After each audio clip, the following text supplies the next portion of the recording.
major national task force is recommending against taking a daily aspirin to cut the risk of heart disease and stroke if you are over the age of 60. It's part of new recommendations issued moments ago by the group that ultimately really sets the norms for what treatments and tests are implemented by doctors and clinicians nationwide and what's also typically covered by insurance. Joining me now is Dr. Chen-Wen Tseng, who is a member of the U.S. Preventive Services Task Force. This is a task force I'm talking about that's issuing this proposed guidance. Dr. Tseng, thank you so much for being here. This potentially impacts millions of people. The most recent number I saw was at least 29 million Americans take low-dose aspirin every day for this very reason, this prevention reason. And previously, this warning of do not do this has been for people age 70 plus, now 60 plus. Why? What did you all see? Okay, thanks for having us here. This is so important. It's really talking about the role of aspirin in preventing that first heart attack or stroke. So we actually still do see some benefit actually for people from ages 40 to 59.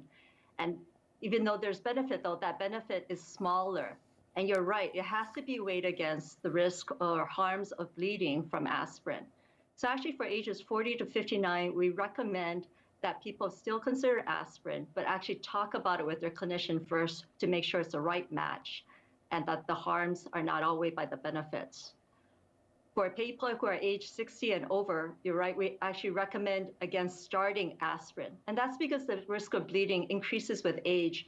And there, starting at age 60, the harms cancel out the benefits. Just to dig into it, because there are a lot of people watching who obviously take a daily dose now, and everyone's medical history is their own.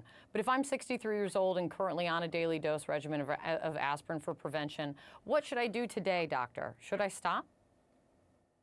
Well, absolutely not. So this is really important to know that this is a recommendation about whether or not to start aspirin to prevent the first heart attack or stroke for people who aren't actually on aspirin yet. If somebody's actually started taking aspirin already or is on aspirin because they've had a heart attack or stroke, we definitely don't want them to stop.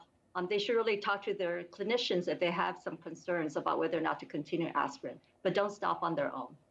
This comes down to weighing benefits against risks, as so many medical procedures and medicines are. That's what you have to weigh. What are you seeing in terms of the risks that got you all to a place of believing changing these guidelines? Well, aspirin is actually used safely by millions of people, but there is definitely the potential risk of bleeding. So if somebody has a history of stomach ulcers or bleeding in the brain, or is on blood thinners, other health conditions too, there definitely can be more risk. We want people to be aware of that. There's also the potential benefits. So the benefits are smaller now to start aspirin to prevent the first heart attack or stroke. They are still there. It's really important for people to know to talk to their clinicians. So find out, one, are they at increased risk for heart attack or stroke? And two, whether or not aspirin, the benefits would outweigh the risk. This is draft guidance, not the final word, if you will. Do you believe this will be the final word? Is there room for maneuvering? Well, the task force also always puts out a draft, and this is a really important time when we actually look for input from the public. So organizations, but also individuals, we take every single comment into account. So often they are similar, but we also take into we also consider very seriously all the comments that come in. Doctor, thank you very much for your time. This is important for so many Americans. Millions of people need to pay attention to this today. Thank you very much.